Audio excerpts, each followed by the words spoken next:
기도하시겠습니다. 아직 군 선교사의 출입이 허락되지는 않았지만 우리 신우들만이라도 이렇게 예배당에서 예배드릴 수 있는 은혜를 주신 하나님께 먼저 감사를 드립니다. 하루속히 군 선교사의 부대 출입이 허락되게 도와주옵소서. 이 시간도 우리가 하나님의 말씀 듣기를 원합니다. 하나님께서 우리 가운데 찾아오셔서 직접 말씀하여 주옵시며 이 예배에 성령님의 임재하심이 함께하여 주옵소서. 감사드리고 예수님의 이름으로 기도드립니다. 아멘. 네, 오늘 말씀의 제목은 믿음의 대결입니다.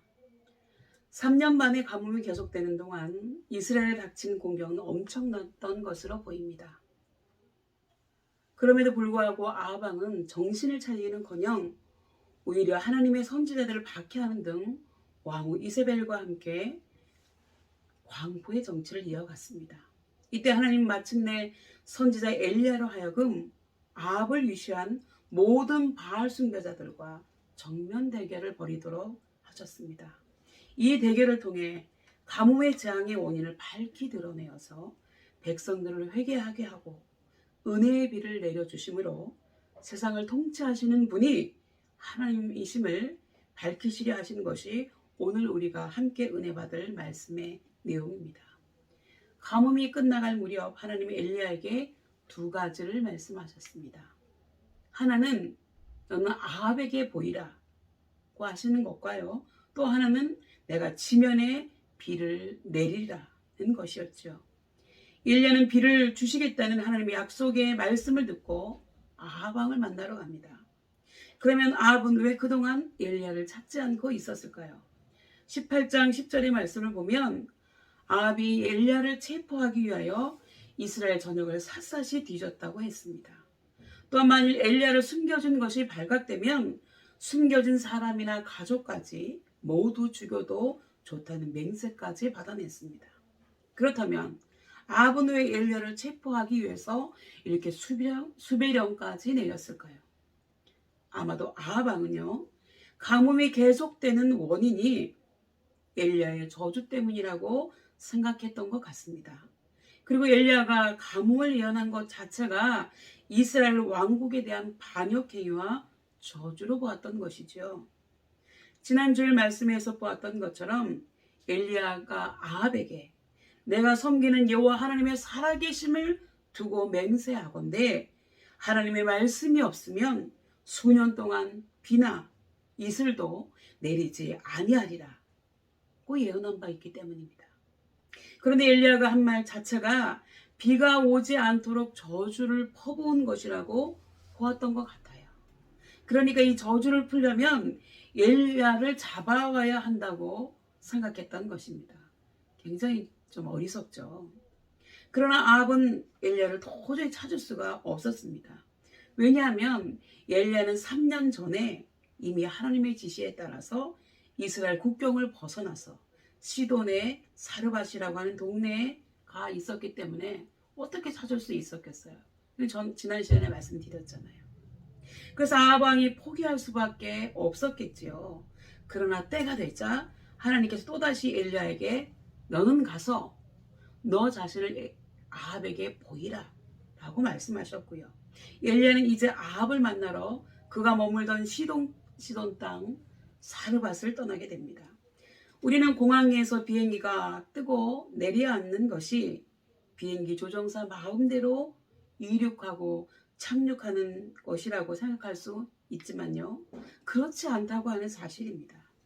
아무리 이 착륙 시간이 이미 정해져 있다고 하더라도 조종사 마음대로 할 수 있는 것이 아니라 공항 관제탑에서 오케이 사인이 떨어져야 비로소 이륙하고 착륙할 수 있는 것과 같이 엘리야는 이제 하나님의 지시에 따라 아합 왕 앞에 나서게 된 것입니다. 이와 같이 하나님의 사람들은 자기 생각이나 판단대로 움직이는 것이 아니라 하나님의 지시가 떨어져야 움직일 수 있는 것이고, 엘리야는 하나님의 지시에 따라 아합을 만나러 가게 된 것입니다. 그리고 앞으로 일어나게 될 모든 일들의 책임이나 뒷감당은 이 일을 시키신 하나님께서 다 알아서 해주실 것입니다. 그렇게 이스라엘로 돌아온 엘리야는 아합을 만나러 가다가 먼저 아합의 신하이고 국내 대신인 오바다를 만나게 됩니다. 국내 대신은 나라 살림을 맡아 일하는 우리나라 경제부총리 장관과 같은 관리입니다. 그런데 오바다는 비록 아합과 같은 악한 정권에서 왕을 도와 일하는 신하였지만 그는 하나님을 크게 경외하는 사람이었다고 18장 3절에 기록하고 있습니다. 그는 왕후 이세벨이 하나님의 선지자들을 죽일 때 극비리에 하나님의 선지자 100명을 50명씩 나누어서 굴에 숨기고 떡과 물을 먹이는 일을 했습니다. 이렇게 오바다가 비록 왕궁의 모든 살림을 도맡아 하는 높은 자리에 있기는 하지만 심각한 가뭄의 시기에 100여 명이나 되는 선지자들에게 음식을 공급하는 일은 물리적으로 매우 힘든 일이었을 것입니다. 거기에다 여차하여서 그 일이 발각되기라도 하는 날에는 그는 극형을 면하기 어려웠을 것이 뻔하기 때문에 그렇습니다. 이런 점으로 미루어 볼 때 그는 자기에게 주어진 권력과 재력을 최대한 활용해서 위기에 처한 선지자들을 돕는 것을 자신의 사명이라고 생각하고 그 길에 생명을 걸었던 것으로 보입니다. 아합과 그의 신하 오바다의 관계를 보면 복잡한 현대사회를 살아가는 우리 크리스천들에게 시사하는 바가 크다고 볼 수 있습니다. 만약에 아합 왕의 때와 같이 우리가 소속된 어느 단체나 조직이 부패하고 타락한 길로 치닫고 있다면 우리는 과연 어떤 태도를 취하는 것이 좋을까요? 그냥 다 더러우니까 깨끗이 물러나서 신앙을 지키면서 사는 것이 좋을까요? 아니면 자신의 신앙이 허용되는 범위 내에서 계속 그 단체나 조직에 남아서 자신이 할 수 있는 영역만큼의 선행이라도 하여서 그만큼 사회를 정화시키는 것이 최상책일까요? 이런 물음에 대해서 어느 하나로 명확하게 대답하기는 쉽지 않습니다. 어차피 우리 인간은 어떤 공동체나 조직을 떠나서는 살 수 없는 사회적인 존재이기 때문에 그렇습니다. 각자가 하나님께로부터 받은 사명이 다르지만 우리는 공동체의 발전을 위해서 각자의 위치에서 최선의 봉사를 다해야 할 줄 믿습니다. 오바다와 유사한 경우가 성경에 나오는 요셉, 에스더, 다니엘, 가버나움의 백부장 등이지요. 이들은 각자에게 주어진 위치에서 믿음과 양심을 지키며 그 시대에 최선의 삶을 살았던 사람들입니다. 그리고 오바다를 만난 엘리야는 오바다에게 가서 내 주가 누구예요? 그의 상전 아합을 말하는 거죠. 내 주에게 고하기를 엘리야가 여기 있다 하라고 했습니다. 그래서 오바다가 아합에게 가서 엘리야가 왔다고 하자 아합이 엘리야를 만나러 오게 됩니다. 아합은 그가 그토록 찾았던 엘리야가 나타났다고 하는 말을 듣자 무슨 생각을 하면서 엘리야를 만나러 왔을 것 같아요? 아합은 엘리야를 보자마자 이런 말을 합니다. 이스라엘을 괴롭히는 자여 너냐? 이렇게 말하는 거예요. 3년 만에 엘리야를 다시 대면하는 아합 왕의 첫 말이었다고 하는 것입니다. 그렇다면 이스라엘을 괴롭히는 자여 너냐라고 하는 말의 의미가 무엇일까요? 지금 이스라엘이 당하고 있는 국가적인 재난과 괴로움과 고통이 바로 내 놈 때문이라고 하는 뜻이 아닐까요? 이 말을 의역하면 내 놈 때문에 지금까지 이스라엘이 얼마나 고통을 당하고 있는지 아느냐? 내 놈이 어디 갔다가 이제 나타났느냐? 이 문제의 근원아 이렇게 말하는 거죠. 여러분 이러한 경우를 바로 적반하장이라고 합니다. 이와 같이 타락한 인간의 본성은 언제나 자기에게 닥치는 어려움을 남의 탓이라고 돌리려고 합니다. 그러나 엄밀하게 따지면 이게 아합 왕 본인 탓 아닙니까? 그러나 모두 다 내 탓이라는 거예요. 남의 탓이라는 것이죠. 아합이 이렇게 이스라엘의 통치자로서 국가적인 재난에 대한 책임을 스스로 자기가 왕이니까 자기가 지려고 하지 않고 죄 없는 선지자 엘리야에게 떠넘기려고 하는 태도는 지도자답지 못한 비열한 태도가 아니냐고 하는 것입니다. 지도자답지 못한 통치자는 잘한 공은 자기에게 돌리고요. 잘못한 책임은 아랫사람에게 떠넘겨버립니다. 그러나 진정한 통치자는요. 공은 부하에게 국민에게 돌리고 모든 책임은 자신에게 돌린다고 하는 것입니다.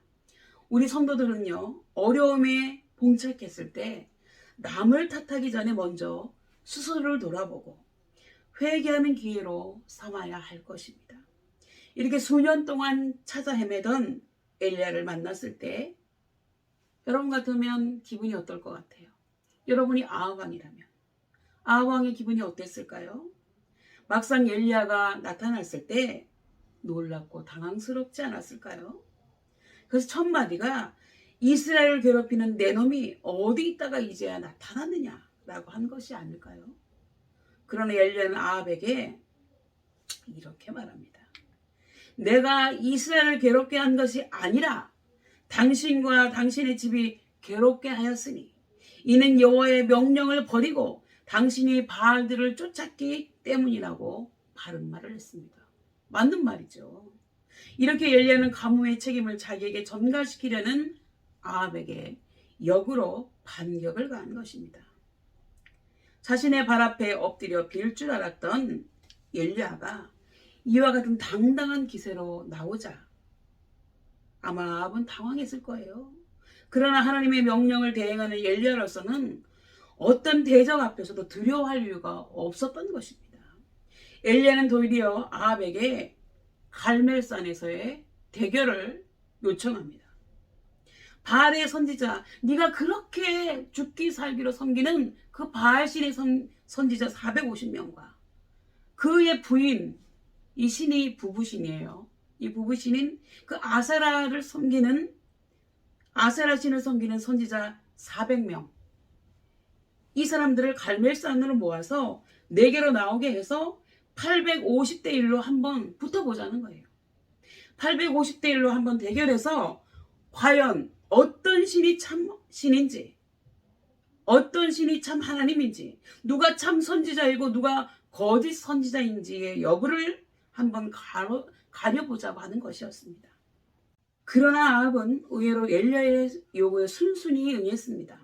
그렇다면 아합은 엘리야의 제안을 왜 순순히 수용했을까요?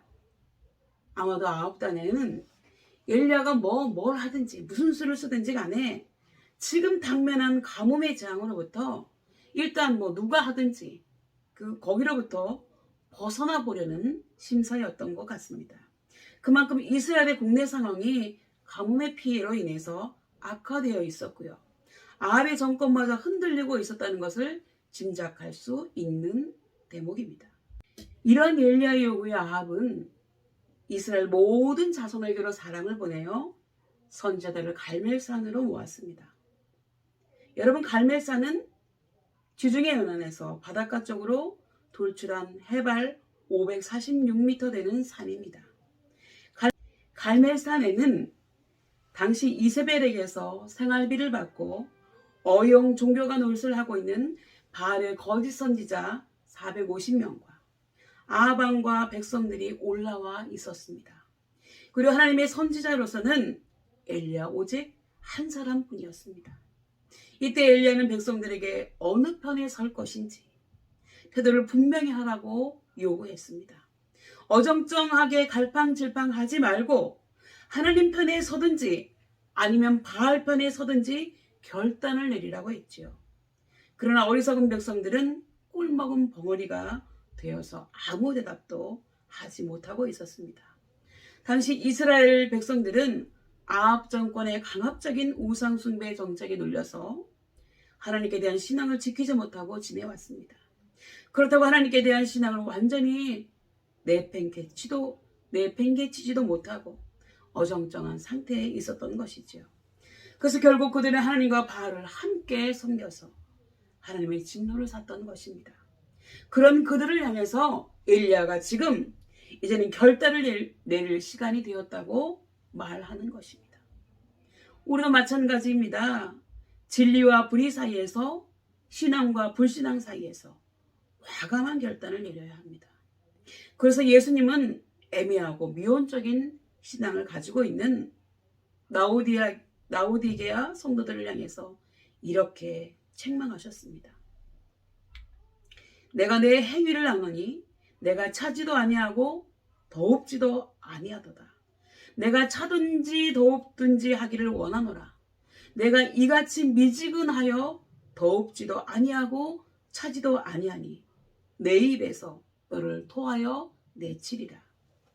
바알의 무리와 맞선 엘리야는요, 그와 함께 하신 하나님의 능력을 확신하였기 때문에 결코 기죽지 않았습니다. 참 하나님과 동행하는 사람은 단 한 명일지라도 하나님과 상관없는 천천만만의 사람들도 충분히 이길 수 있는 것이지요. 엘리야는 하나님과 바알 중 어느 신이 참신인지를 결정하기 위해 희생번제의 방법을 제안했고 백성들과 바알 선지자들 모두가 이를 받아들였습니다. 왜냐하면 짐승을 잡아 불태워 제사하는 희생번제는 당시 이스라엘 주변 나라에서의 기본 제사 방법이었기 때문입니다. 이렇게 엘리야는 송아지 둘을 가져오게 해서 양측에 각각 한 마리씩 잡아서 각을 떠서, 호를 뜬다는 거예요. 각을 떠서 나무 위에 놓되 불은 놓지 말고 너희는 너희 신을 부르고 나는 나의 신의 이름을 불러서 불로 응답하는 신, 불이 내려와서 재물을 태우는 신, 그가 하나님이라고 하는 것을 인정하기로 하자고 했습니다. 그리고 이렇게 하는 방법에 대해서 백성들이 다 옳은 방법이라고 찬성을 했습니다. 여러분 한번 생각해 보십시오. 이때 바알 선지자들의 심정이 어떠했을까요? 자신이 있었을까요? 과연 바알 신이 불을 내려서 그들이 재물을 태울 수 있을 것으로 믿었을까요? 아니라고 하는 겁니다. 그렇다면 왜 엘리야의 제안에 이의를 제기하지 않았을까요? 그것은 아마 백성들이 두려워서였을 것입니다. 게다가 설마 대결에서 지더라도 자기들이 죽을 것이라고는 전혀 예측을 못했기 때문에 가만히 있었을 것입니다. 이때 엘리야는 바알 선지자들에게 너희는 수가 더 많으니까 너희가 먼저 시작하라고 이야기합니다. 우선권을 준 거죠. 엘리야는 그만큼 확고한 자신감을 보이는 것이지요. 한편 우선권을 잡은 바알을 섬기는 선지자들은 온갖 수단 방법을 다 동원했지만 결국에는 실패하여서 망신을 당하고 굴욕을 맛보게 되었죠. 여러분 당연한 것 아닙니까? 죽은 신이 무슨 불을 내려서 재물을 태울 수 있다고 하는 말입니까? 여러분 돌팔이 의사가 스스로 자신이 가짜 의사라는 것을 알고 있는 것처럼 바알의 어영 선지자들도 그들 스스로 죽은 신을 숭배하는 가짜 선지자라고 하는 것을 이미 스스로 잘 알고 있었어요. 어느 유명한 스님이 얘기했죠. 자기가 섬기는 신은 지옥에 있다는 거예요. 바알 선지자들은 아침부터 정오가 지나도록 간절하게 바알의 이름을 불렀지만 아무 반응이 없자 엘리야는 백성들 앞에서 바알의 허구성을 낱낱이 드러내며, 여러분 바알이 어디로부터 시작되는지 제가 말씀드렸잖아요. 니무롯의 부인 세미라미스가 자기가 낳은 사생아를 신으로 만들기 위해서 탄생한 게 바로 인간들이 만드는 신이라고 말씀드렸잖아요. 이게 허구라는 거죠. 이 허구성을 낱낱이 드러내고 인간에 빗대어 조롱을 하기 시작했습니다. 야, 너희 신 바알이 지금 묵상하는 중이냐? 아니면 쉬려고 잠깐 물러갔느냐? 그것도 아니면 여행 중이냐? 아니면 낮잠이 들어서 깨워야 하는 것은 아니냐? 라고 하면서 염장을 지어댔습니다. 저들은 그런 조소를 받아 마땅하죠. 왜요? 있지도 않은 신을 가지고 사람들의 마음을 현혹했으니까 그렇죠. 이렇게 되자 분한 감정을 억제하지 못한 바알 선지자들은 큰 소리로 바알을 부르면서 자기들의 몸에서 피가 흘러내릴 때까지 칼과 창으로 자해하는 소동까지 벌이면서 정오를 지나서 저녁 때까지 이르렀지만 역시 아무 응답이 없었습니다. 왜냐하면 이미 죽어서 생명이 끊긴 자는 아무런 반응이 없는 것처럼 생명도 없는 바알이 무슨 반응을 하고 무슨 응답을 하겠어요, 여러분. 기가 막힐 노릇이죠. 이렇게 엘리야는 아침부터 저녁까지 기다리며 바알 선지자들에게 기회를 주었지만 결국 실패하자 이제 자기 차례임을 선언하고 다음과 같이 이야기했습니다. 백성들을 향해서 여러분 저한테 가까이 오십시오. 이렇게 얘기하고 이스라엘에 무너진 하나님의 제단을 다시 쌓는 의미에서 12지파를 상징하는 12돌을 세웠습니다. 그리고 단을 쌓고요. 그리고 제단 주위를 돌아가며 파서 도랑을 만들었습니다. 그리고 잡은 송아지를 각을 떠서 제단 위에 제물을 올려놓고 갈멜산 아래 지중해에서 길어왔을 것으로 보임. 지금 물이 없잖아요.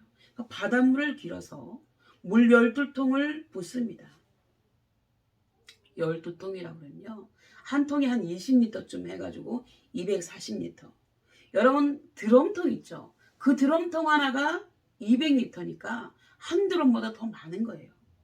그 드럼통 그 한 드럼보다 더 많은 물을 번제물과 나무에 부으니 물이 제단 아래까지 흘러 물이 도랑에 가득하게 되었다고 했습니다. 그렇다면 엘리야가 왜 굳이 제물과 제단 주변 도랑까지 물을 가득하게 채웠을까요? 그것은 백성들로 하여금 눈으로 똑똑히 보도록 해서 살아계신 참 하나님께로 돌아오게 하기 위해서였겠죠. 모든 준비가 끝나자 엘리야는 하나님께 이렇게 기도했습니다. 아브라함과 이삭과 이스라엘 하나님 여호와여, 주께서 이스라엘 중에서 하나님이 되심과 내가 주의 종이 됨과 내가 주의 말씀대로 이 모든 일을 행하는 것을 오늘날 알게 하옵소서. 여호와여, 내게 응답하옵소서. 내게 응답하옵소서. 이 백성으로 주 여호와는 하나님이신 것과 주는 저희의 마음으로 돌이키게 하시는 분이심을 알게 하옵소서. 이렇게 기도하기를 마치자 하나님의 불이 내려서 번제물과 나무와 돌과 흙을 태우고 또 도랑물을 핥기까지 했다고 했습니다.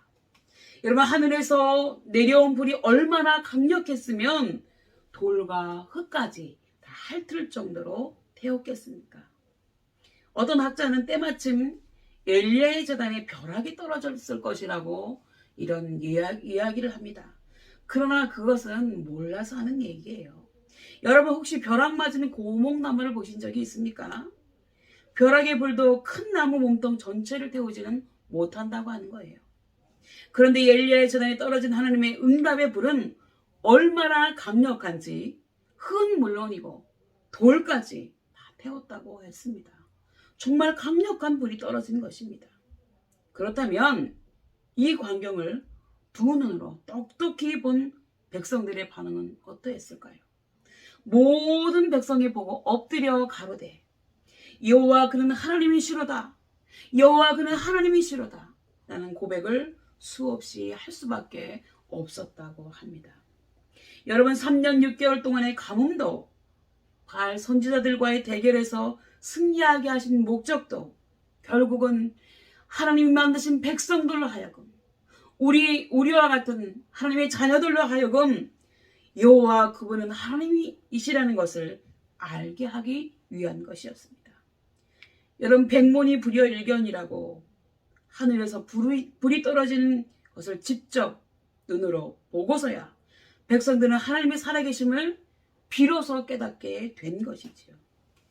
이렇게 바알의 거짓 선지자들과 대결해서 승리한 엘리야는 바알의 선지자들을 잡되 하나도 도망하지 못하게 하라고 했습니다. 그래서 백성들은 바알의 거짓 선지자들에게 달려들어 그들을 잡았고요. 엘리야는 저희를 갈멜산 바로 아래에 있는 기송강으로 끌고 내려가서 처단했다고 했습니다. 이렇게 하나님을 대적한 자들의 최후는 죽음이라고 하는 것을 여실히 보여준 대목입니다. 그리고 이제 엘리야는 다시 갈멜산 꼭대기로 올라가서 땅에 꿇어 엎드려 그 얼굴을 무릎 사이에 넣고 7번을 간절히 기도했다고 했습니다. 여러분, 이스라엘 사람들이 생각하는 7은요 완전수예요. 정말 간절히 최선을 다해서 기도한 것을 의미합니다. 그랬더니 지중해 저쪽에서 구름과 바람이 일어나더니 하늘이 캄캄해지면서 큰 비가 내려서 3년 6개월 동안의 기나긴 가뭄이 끝나고 완전히 새 세상이 열리게 되는 것입니다.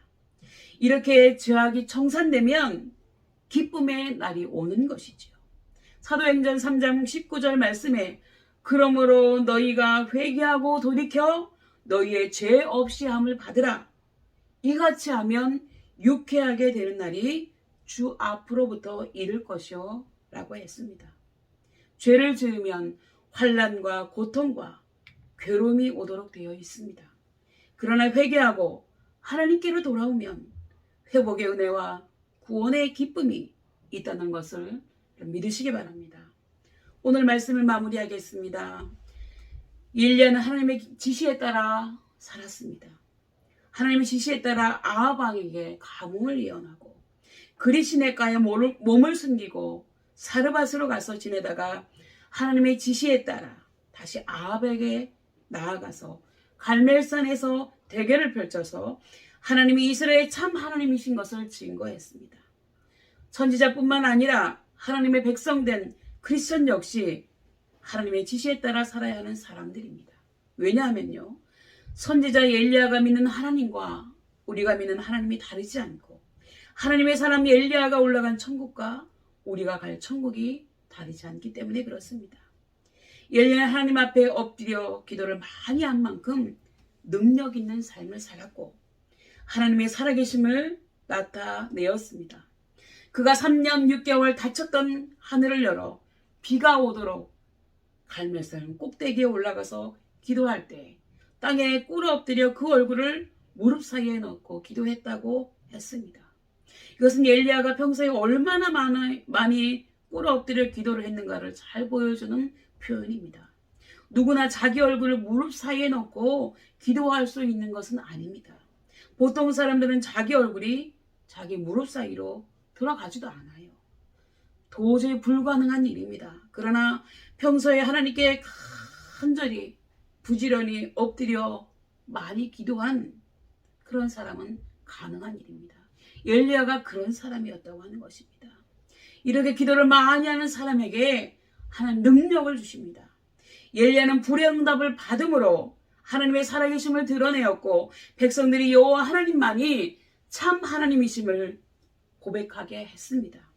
오늘날 우리의 삶도 마찬가지입니다. 여러분, 우리의 삶과 기도 응답을 통해서 하나님의 살아계심을 드러내고 우리와 관계된 사람들이 우리가 믿는 하나님만이 참 하나님이심을 고백할 수 있게 해야 합니다. 이것이 곧 하나님의 영광을 드러내는 삶이지요. 우리 모두 엘리야처럼 하나님의 지시에 따르는 삶, 엘리야처럼 기도 응답받는 삶을 통해서 하나님의 영광을 드러내는 은혜가 함께 하시기를 축복합니다. 우리 기도하겠습니다. 우리를 위해 외아들을 죽음의 자리로 내어주실 만큼 사랑을 베푸시는 하나님, 오늘 말씀을 통해 믿는 사람들은 언제나 내 마음대로 하지 말고 하나님의 지시에 따라 살아야 함을 알게 하시니 감사드립니다. 또한 기도하는 사람만이 하나님의 영광과 능력을 체험할 수 있게 하심도 감사드립니다. 오늘도 우리의 삶 속에서 내가 하나님보다 앞서지 않고 늘 하나님의 지시에 따라서 살아가게 하옵시며 항상 기도함으로 매일매일의 삶 속에서 하나님의 기적을 체험할 수 있는 은총을 허락하여 주옵소서. 그리하여 모두 다 살기 힘들고 어려운 세상이라고 하지만 하나님을 믿는 우리들은 그리스도 안에서 자유를 누리며 형통한 삶을 살 수 있는 은혜를 주옵시고 이런 삶을 통해 나를 보는 사람들이 하나님의 은혜를 느끼며 주님께 돌아오는 복을 허락하여 주옵소서. 이렇게 우리가 복의 통로가 되어지는 은총을 허락하여 주심으로 내 자신은 물론이고 내 주의 모든 사람들도 하나님을 섬기는 나로 인해 복받는 삶을 살게 하여 주옵소서. 감사드리옵고 예수님의 이름으로 간절히 기도 올리옵나이다. 아멘.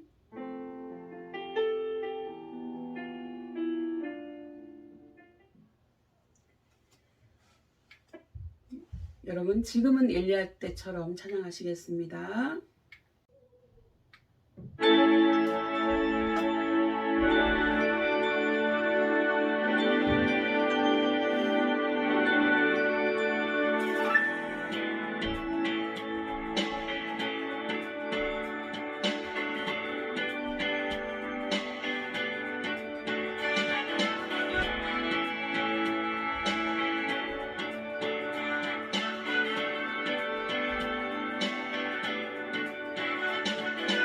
지금은 엘리야 때처럼 주의 말씀을 선포되고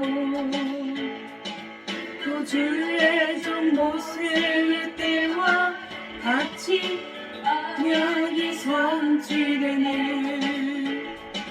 이런 전쟁과 기근과 비판 환난 날을 당하고 우리는 광야에 지는 소리 내기를 예비하라. 오라 주님 구름 가시고 나팔 때에 다시 오시네. 시세 내리 시온에서 그와의 위안에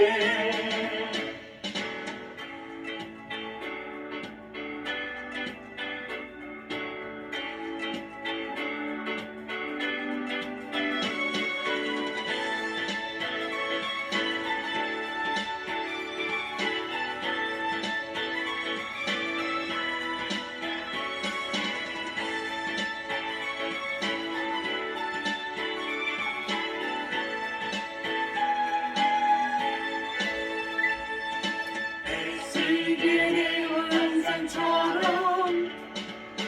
그 뼈가 살아나며 또 주의 종 다윗의 때와 같이 예배가 회복되네. 주쓸 때가 이르러 들판은 이어졌네. 우리는 주스알 일꾼 되어 그 말씀을 선포하니. 오라 주님 구름 타시고 나팔 불 때에 다시 오시네. 외치세 이는 은혜의 내리 시온에서 구원의 나네. 오라 주님 구름 타시고 나팔 불 때에 다시 오시네. 외치세 이는 은혜의 내리 시온에서 구원이 나네. 시온에서 구원이 나네. 시온에서 구원이 나네.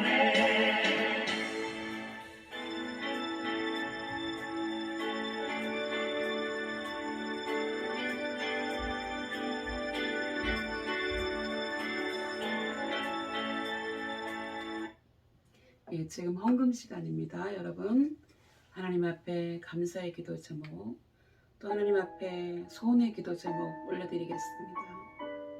여러분 카톡으로 군종을 통해서 주중에 보내주셔도 됩니다.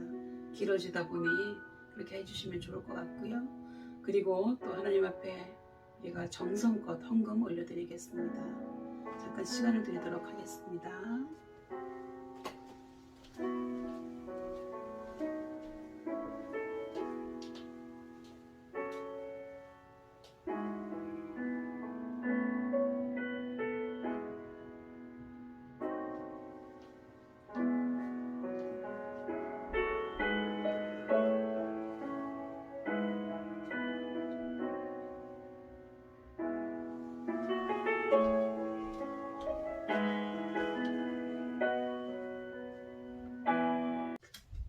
기도하겠습니다. 하나님 아버지, 이 시간 하나님 앞에 감사의 기도 제목 올려드립니다. 하나님께서 이들의 감사를 받으시고 또 큰 것을 하나님께서 채워주시고 함께해 주옵소서. 이또 소원의 기도 제목 올려드립니다. 하나님께서 이들의 소원을 주의 은혜 가운데 잘 이루어 주셔서 이들이 믿는 하나님이 정말로 그들의 기도에 응답하심을 그들의 삶 속에서 체험할 수 있도록 주님께서 온전히 역사하시고 도와주시옵소서. 또 하나님 아버지, 하나님 앞에 11조 헌금, 감사 헌금, 주일 헌금 올려드립니다. 하나님 아버지, 정말로 하나님 앞에 수입의 11조를 드린 손길들 주님께서 기억하여 주셔서 이 예물을 쓰여주시는 곳 하나님 놀라운 축복이 있게 하시고 들어진 손길들 위에 10의 10을 가지고 생활하는 사람보다 더 풍족한 삶을 살아갈 수 있도록 주님 도와주시고 또 감사 헌금 드린 손길들 주님 기억하여 주셔서 그들의 감사가 더 넘쳐날 수 있도록 주님 도와주시고 또 여러 가지 제목으로 헌금 드린 손길들 주님께서 마음대로 축복하여 주시고 은혜 위에 은혜를 더하여 주옵소서. 감사드리고 예수님의 이름으로 간절히 기도드리옵나이다. 아멘.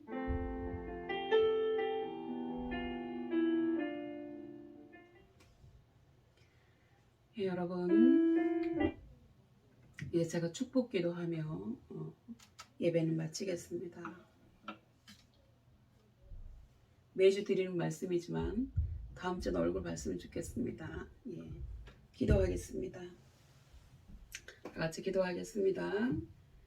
지금은 교회의 머리가 되시며 우리의 영원한 구원자 되시는 우리 주 예수 그리스도의 은혜와 하나밖에 없는 외아들도 아끼지 아니하시고 우리의 죄를 대속해 주시기 위한 화목제물로 내어주신 하나님 아버지의 사랑과 하나님 방법대로 하나님의 지시에 따라 살아야 하나님의 영광과 기적을 체험할 수 있다는 것을 깨닫게 하시는 성령님의 감화감동 충만하심이 내 방법과 내 생각을 내려놓고 하나님의 방법과 하나님의 지시에 따라서 살기로 다짐하고 결단한 우리 모든 신우들 머리에와 그러한 삶을 보고 하나님께로 나아올 많은 미래의 신들 머리 위에 우리가 속한 교회와 대대와 간부님들 신우들 머리 위에 특히 우리 대대장님 머리 위에 지금부터 영원토록 함께 하시기를 간절히 축원하옵나이다. 아멘. 여러분 예배는 마쳤습니다. 감사합니다.